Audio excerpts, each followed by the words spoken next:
Hello students, कैसे हैं सब। बेटा हम ऑपरेशनल रिसर्च जो है उसका हमारा ट्रांसपोर्टेशन का टॉपिक चल रहा था, जिसमें हम कल मोदी मेथड है हमने डिस्कस किया था कि मोदी मेथड से हम कैसे सॉल्व कर सकते हैं। कल हमने उसकी अलॉटमेंट है मोदी मेथड से करके उसका ऑप्टिमम सोल्यूशन है जो निकाल लिया था।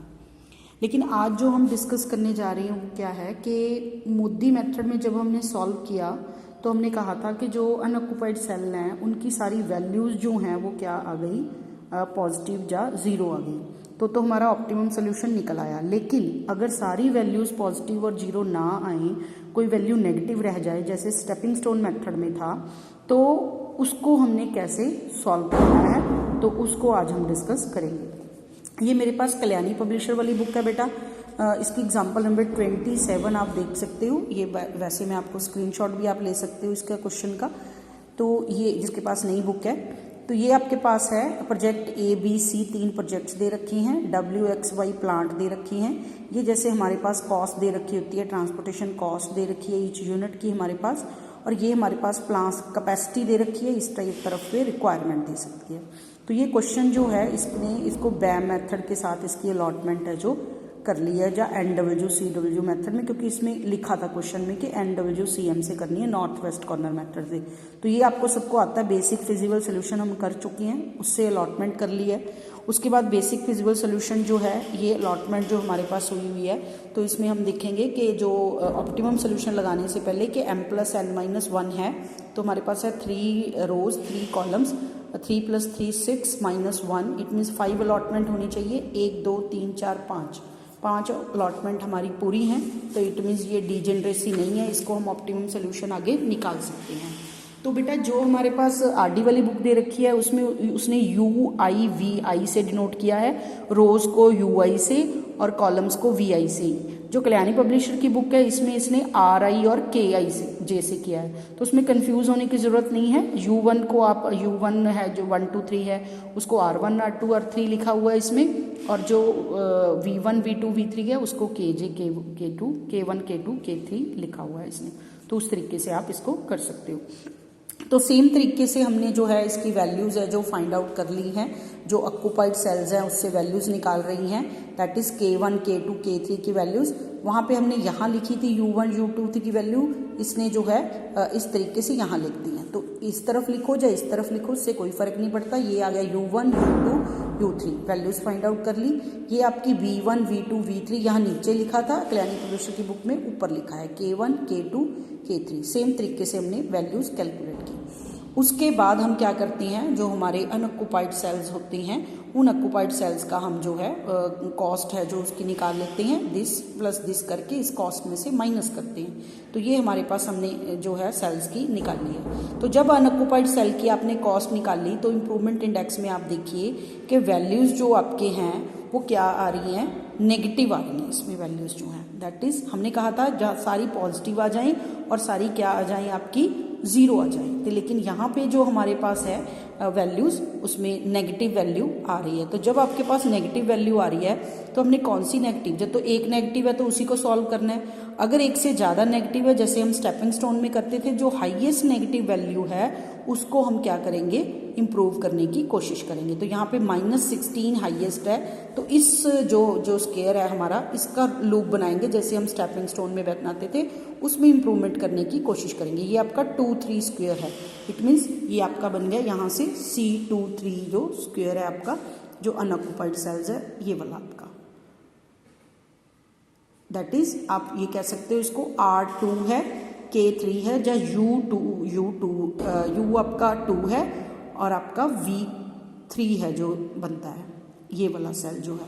तो इसका हम एक लूप बना लेंगे जैसे स्टेपिंग स्टोन में बनाते थे, तो इस तरीके से। तो इसका ये जो लूप बना ये प्लस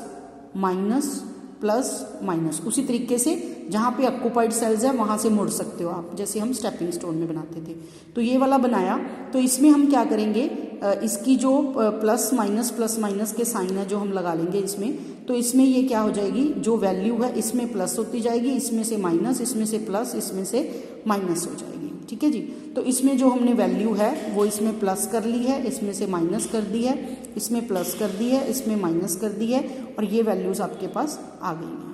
ये रही आपकी वैल्यूज़।